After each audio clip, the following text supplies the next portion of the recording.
ছোটবেলায় শুনতাম শিল্পীর তুলিতে তার মনের ভাব প্রকাশ হয়। তার মনের যে ধারণাগুলো, যে চিন্তাভাবনাগুলো ঠিক সেইগুলোই তার রং তুলিতে ভেসে ওঠে।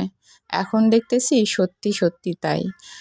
যদিও আমার ছেলে এখনও শিল্পী না, ছোট বাচ্চা একটা, বাট ও কিছু একটা করার ট্রাই করে।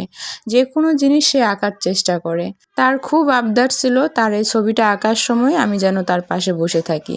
কিন্তু মেয়েটারও ঘুম দেওয়ার সময় চলে আসতেছে। এইজন্য তারে বললাম, "আমি তোমার পাশে শুয়ে থাকি।" সে এক কথায় রাজি হয়েছিল তো ঠিক, পরে একটু রাগ হয়েছিল। কারণ আমি বসে না থেকেই শুয়েছিলাম। আর শুয়ে থাকতে, থাকতে একটা সময় আমার ঘুম চলে আসে। তার সেই ড্রয়িংটা আমি দেখি নাই। তবে আমি ক্যামেরা যদিও ফিট করে দিছিলাম, সবকিছু করে দিছি, কিন্তু তার রাগটা সে মনের ভিতর রেখে দিয়েছে। তার মনে হয়েছে মা বোনকে ঘুম দিতে, দিতে নিজেও ঘুমিয়ে গেছে। আমার পাশে কেন বসে থাকলো না? কি একটা অবস্থা!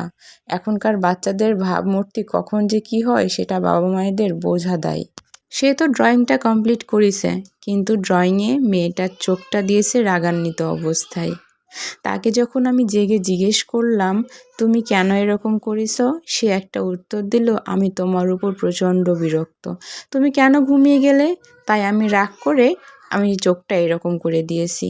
আমি তাকে বললাম, "ঠিক আছে, আমি তো এখন জেগেছি। তুমি তাহলে এখন কারেকশন করে দাও। তাহলে তো মেয়েটাকে দেখতে অনেকটা সুন্দর লাগবে।"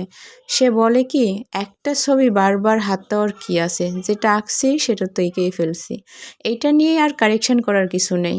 নতুন করে যখন আঁকবো তুমি আমার পাশে বসে থেকো, দেখবা সেটা ঠিকঠাক হবে।" তার রাগ কিংবা অভিমান যেটাই বলি না কেন, হওয়াটাই স্বাভাবিক।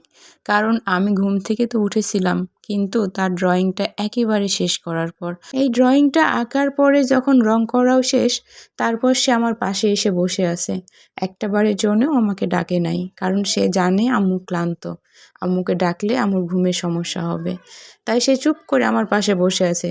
আমি যখন ঘুম থেকে উঠেছি তখন সে আমাকে অনেক রাগ দেখালো। হয়তোবা তার জায়গায় আমি থাকলেও ঠিক এমনটাই করতাম। মা-বাবার উপরেই অনেক রাগ, অভিমান, আবেগ, অনুভূতি সবকিছুই দেখানো যায়, খাটানোও যায়।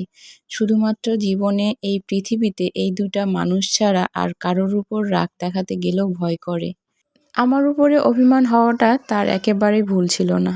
যাই হোক, কথা বলতে, বলতে তার আঁকাও শেষ, রং করাও শেষ। কেমন হয়েছে সবাই জানাবেন। আর আমার ছেলের জন্যে সবাই অনেক, অনেক দোয়া করবেন। সে যেন একজন ভালো মানুষ হতে পারে। রাগ, অভিমান এটা তো থাকবেই প্রত্যেকের জীবনেই। কিন্তু এত কিছুর পরে নিজেকে ভালো মানুষ হিসেবে গড়ে তোলাটা একটা যুদ্ধের মতো। আর এই যুদ্ধে আমি তার সাথে থাকতে চাই, তার প্রতিপক্ষ হিসেবে। তবে সত্যি কথা হলো এটাই, আমি মনে, মনে চাই যেন আমি তার কাছে হেরে যাই। সে যেন জিতে যায়। তার জিতেই আমার জিত, আমার হারেই আমার জিত। আজ এ পর্যন্তই। দেখা হবে পরে নতুন কোনো ভিডিও নিয়ে। সে পর্যন্ত সবাইকে আল্লাহ হাফেজ। আসসালামু আলাইকুম।